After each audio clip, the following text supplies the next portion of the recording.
In terms of fashion, it's cyclical. I'm probably gonna get one of those spiritual auditors I was talking about in my last video to come and check me. See, me no fashion dread, this is for the strength, no weakness, man, no weakness. Me no fashion dread. I don't mean to offend, but come on, man, relax. Wait. All of you! Daddy, chill. What the hell is even that?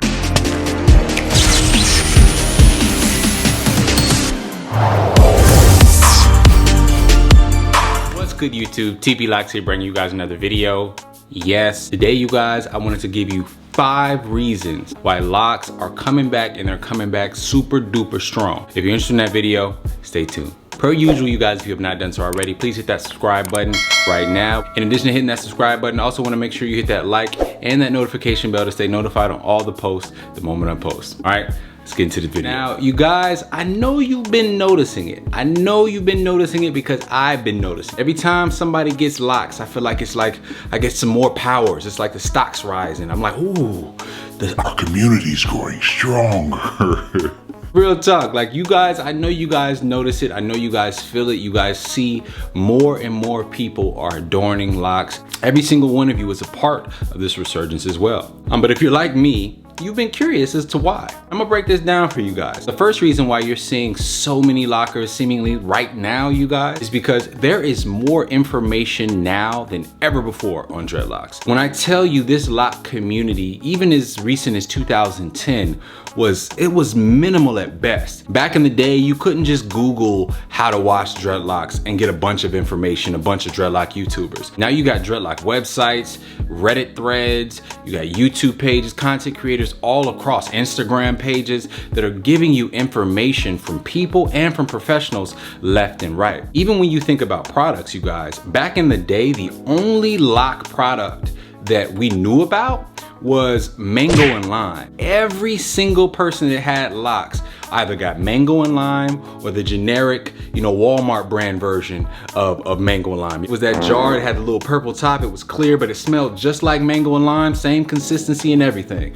That was it. Only thing most people knew about locks was the stereotypes, or people that had like a Rastafarian uncle or some people that had locks back in the day. I think this has hugely contributed to more and more people feeling comfortable about going out into what used to be that uncharted territory of getting locks. Even for me, that's a part of the origin story as to why I wanted to start this channel. There were definitely other lock YouTubers, but I wanted to make sure that I created a community that was responsive, that was engaging, and that was also helping and encouraging people, so that there never was an instance where someone was looking for an answer or looking for some engaging content or looking for someone, or just to look for somebody who could feel like was holding their hand a little bit. I wanted to make sure that this page could sort of fill that void, and I hope that we're doing that, all right? But that's reason number 1. There's just way more information out. Now, reason number 2, okay, now this comes down to an old saying that all of our grandmamas have been telling us, or our granddads have been telling us since the beginning of time. Hey, but ain't nothing new under the sun, sugar. Ain't nothing new under the sun. That's exactly what they would tell you. There is nothing new under the sun. And what do I mean by that? In terms of fashion, it's cyclical. I'm probably gonna get one of those spiritual auditors I was talking about in my last video to come and check me. See, me no fashion dread, this is for the strength, no weakness, man, no weakness. Me no fashion dread. I don't mean to offend, but come on, man, relax. Wait. All of you! Daddy, chill. What the hell is even that? When it comes to fashion, when it comes to looks of any kind, when it comes to aesthetics, it's cyclical. I saw this meme somewhere was talking about all the rappers of today, like Playboy Cardi and Lil Uzi Vert. All they're doing is really just sort of being like Dennis Rodman in '96. All these looks, the piercings, the styles, they've all been done. I'm sure even sagging is gonna come back. I mean, shoot, why not? The last time we saw locks have a resurgence like this, we were probably in the 2010s. I was probably in high school. This was back in the day where you had Lil Wayne, Lil Jon. It was a huge resurgence that I believe Atlanta catapulted with just that dreadlock community. I even remember, you guys, back in the day when I first started my journey, a big reason why I wanted to start my journey was that fashion element. It even permeated sports. Back in the day, if you were a running back or a cornerback, even some wide receivers, you wanted to have dreadlocks because you wanted that cool look of the locks hanging outside your helmet. Everybody wanted to have their locks hanging out of their helmet like Ricky Williams. I don't know what it was. I don't know what the aesthetic was, but it just looked dope. If you know what I'm talking about, definitely leave a comment in the comment section, because I'm not gonna be alone on this. Football players, y'all know what I'm talking about. But when it comes to fashion, you guys, right now, dreadlocks are coming back. You can see them in the NBA. Would love to say that it's all spiritual, but it's not, okay? And I'm not gonna judge it for that reason either.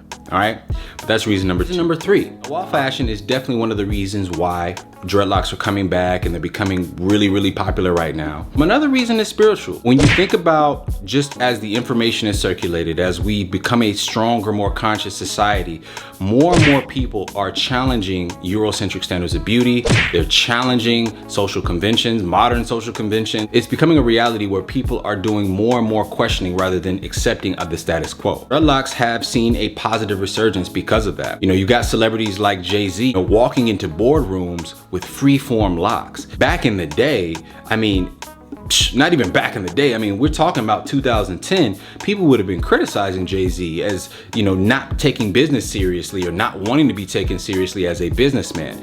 Nowadays, it's completely normal, it's completely accepted, and more people have risen to the occasion and actually challenged those norms. So I think it's a beautiful thing. Also, as Black people, there's fewer and fewer of us that are trying to shuck and jive and tuck our chins and tuck our blackness away so that we can make people feel more comfortable. Even when it comes to code switching, more and more of us are just standing in our truths. And this, again, permeates in all aspects of society. You can look at the LGBTQ community, you could look at sport. Every single sector of the world is challenging these modern conventions. I think it's a beautiful thing. I think in some instances it can be a little bit overboard, but when it comes to locks, I think it has absolutely resulted in a lot more people saying, hey, I choose freedom, I choose going against the grain, I choose operating in a space that's comfortable for me, I choose not to follow what you think I should do. So it's a beautiful thing, and it is reason number three. Guys, this last reason by far is the most controversial, so please bear with me, hear me out. Reason is Killmonger. Yep. It's Killmonger, and let me tell you why. And when it comes to Killmonger, you guys, when I tell you this role was iconic for many reasons. Movie was iconic for many reasons, right? At the time, it was the largest movie in Disney box office history. It made a huge mark because there were a lot of racial tensions here in America and the world, quite frankly. The role of Michael B. Jordan as Killmonger and just going against the grain brought together the African American and the African story in a way that was just beautiful. Killmonger became an iconic character, you guys, in movie lore. And a huge reason, probably not the sole reason, but a huge reason why I was more comfortable and had the conviction to keep my locks is because seeing that movie, seeing Killmonger, and just seeing that dope look. You look at that movie, not only did they show you the locks, they showed you some dope looks. I mean, Killmonger in the movie was, adorning jean jackets and round glass frames, so it gave a real, edgy and yet fashionable look to him that made him palatable for not only, African Americans who wanted to rock him, but the greater majority public who was looking at him as well. Definitely presented it in a way that was like, wow, this is really cool. I also think that the juxtaposition of Michael B. Jordan and the locks really helped, because we all know Michael B. Jordan, for a lot of women, for a lot of men too, is like a heartthrob. I think that marriage was just perfect to catapult locks in general into a huge conversation. You had a lot of people after that movie that were looking at locks, and in particular high top locks. Up until that point, the only people that I had seen with high top locks rocking them were like Dynasty TV and Gunther the Great. Most of the people on YouTube were really only doing full sets of locks. That's just straight up facts. Jimmy Got Soul was also another one. Let me not forget Jimmy, because Jimmy does some amazing work as well. But there weren't that many. It was a select few group of people that were doing them. As I was growing up my high top, it had never dawned to me that I was gonna start a journey of locks. I was just growing out my high top because I didn't want to cut my hair. I liked that hairstyle the most. I was doing like most of us do. You cut the sides, taper the sides, and you sponge it up a little bit. You get the little nappy curl, the one your grandmama make fun of you about. Baby, why don't you comb your head no more? That's the problem.